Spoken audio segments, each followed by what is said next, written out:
Մեր առաջին մոտեցումը այն է, որ հայ մարդու, հայ ժողովրդի, հայկական պետականության ինքնությունը վտանգված է, մեր պատմական հիշողությունը, մեր անցած ճանապարհը, մեր մշակութային ժառանգությունը, մեր կրոնը, մեր պետության հայկական բովանդակությունը վտանգված է, ահա դա է պատճառը, որ մենք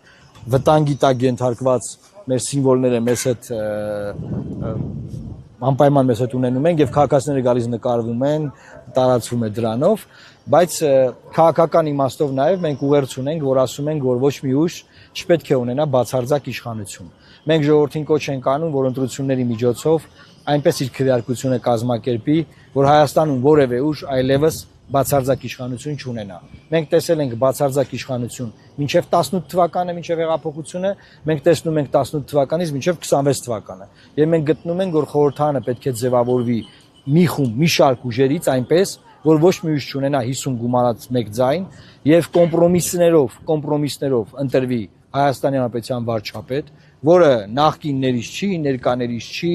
ես էլ չեմ, այսինքն այդ քաղաքական էգոիզմը մենք առաջարկում ենք, որ բոլոր ուժերը դնեն մի կողմ, որ ասում են չէ ես պետք է լինեմ, չէ որ չէ ես պետք է լինեմ, հա, սա դնենք մի կողմ եւ ձևավորենք կոմպրոմիսային պարլամենտ, կոմպրոմիսային վարչապետով, ով ուժեղ բանակցային դիրքերից հանդես կգա, որովհետեւ մի ուժի չի հաշվետու լինի, Հայաստանի ժողովրդին հաշվետու կլինի եւ վերջապես Հայաստանի ժողովուրդը կունենա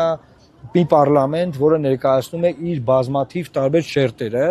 եւ տարբեր մոտեցումներ, գաղափարներ կներդրվեն, կբերվեն, կքննարկենք։ Ինչպես տեսնում եք, մենք այդ սպառողական բնույթի ծրագրեր չենք ներկայացնում, թեում ինչքան ենք բուժելու, ինչ ենք անելու, դեղերը ինչքան է անվճար լինելու եւ այլն եւ այլն։ Մենք ասում ենք, որ կա կարևոր հարցերը առաջնային են, առաջնայինը երկրորդականից եկեք տարբերակենք, առաջինը մեր պետությունը պաշտպանենք, մեր ներքին իմունիտետը բարձրացնենք, այնպիսի պարլամենտ ձևավորենք, որ իրական պարլամենտարիզմ լինի, եթե ուշադիր եք եղել վերջին տարիներին, որ պարլամենտում օրենք են գրել, մարդիկ մոռացել են, որ падգամավորները օրենք գրելու համար են, պետք է օրենք գրեն, էլի նախագծեր գրեն։ Հետեւաբար մենք այնպիսի ցուցակ ենք կազմել, առաջինը, որ բանակում ծառայած լինեն մարդիկ, երկրորդը, որ օրենքներ գրել իմանան մարդիկ, երրորդը, որ մարդիկ լինեն անխոցելի, այսինքն չվերկենաց մի հատ բան ասեն, բախի է Սևանի ափին դա չա կառուցել, չգիտեմ ում հաշվին պետությունը թալանել է զման, նման մարդիկ չլինեն մեր ցուցակում, եւ մենք կարողանանք անխոցելի առանց որևէ